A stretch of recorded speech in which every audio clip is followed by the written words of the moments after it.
They're also, you know, in the media. There are other aspects of the media. A number of years ago, I picked up a copy of a textbook that was used in the Grand Rapids public school system. It was called The Pageant of World History. It was a Prentice Hall book, which is, you probably know, one of the major producers of textbooks in the country. And I read through, specifically looking for the way it presented Islam and Islamic history and history of the world and so forth. And I just have a couple of quotes from that textbook. I don't think the textbook is used any longer in schools. Hopefully it has been revised. At one point, it said, quote, Akbar, who was a Muslim leader in India in the 16th century, said, Akbar, unlike other Muslim leaders, was tolerant to people of other religions. But of course, one of the essences of Islam was that you know, it showed toleration to, certainly to people of the book being Christians and Jews, and then extended beyond that even as it moved east to Zoroastrians in Iran, and then further east, even when Muslim forces arrived in India, they extended toleration. Now, toleration does not mean equality, but they tolerated non-Muslims and allowed them to practice their faith, and they paid a special tax to the Muslim authorities in those countries. So, and the other one was a thought question at the end of a chapter to the students, and it said, quote, how do you think a Muslim's belief that he will go to heaven if he dies in a jihad has affected him? How do you think a Muslim's belief that he will go to heaven if he dies in a jihad has affected him? So, to my mind, this is a loaded question, and I feel pretty certain I know how many students would answer that. Well, this was a textbook, public school textbook, not only used in Grand Rapids, but used in many places, you know, throughout the country and so forth. So, these ideas were pretty pervasive. This was pre 9/11. There are a whole group of misunderstandings, I think, and stereotypes about Islam. I'm just going to go through some of them just rather briefly. There's a tendency to conflate, that is to mix the notion of Muslims and Arabs. Arabs, they're approximately, no one knows for sure, but approximately 1.5 to 1.6 billion Muslims in the world.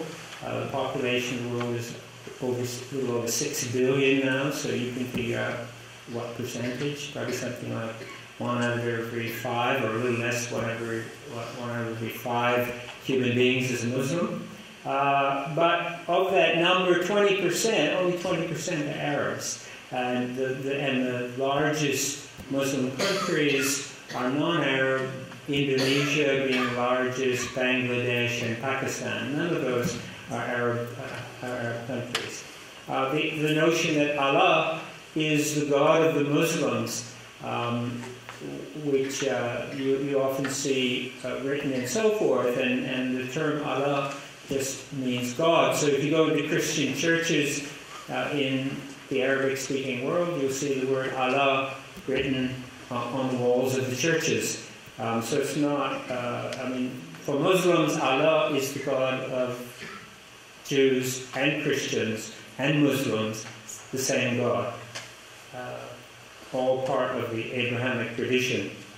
Another notion is, it has to do with Islamic law or Sharia. We've heard a lot about that recently in the news and so forth. And the notion that Islamic law is medieval and unchanging, and that nothing has changed basically in this law since the time of the Prophet, and if Sharia law were the law of the land, then we would basically be imposing 7th century law upon the people. But in actual fact, I mean, no law could remain the same for 1400 years and not change and still be viable. And in actual fact, there's a very long-standing system of changing in law and applying human reasoning to Islamic law called fiqh.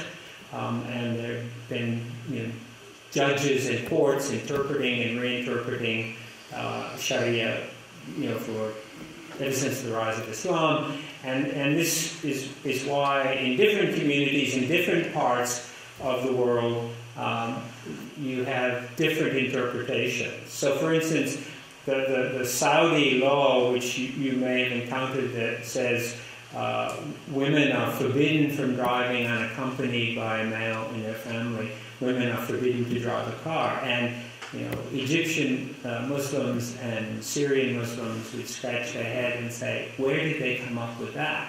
I mean, this is this is part of this complexity of Islamic communities, that it's not all one way of thinking, lockstep, unchanging, and so on. Another point, we hear a lot about the Shia, or the Shiites, who are a minority, and the Sunni, who make up 80 to 85% of all Muslims, and the Shiites, who are 10 to 15%.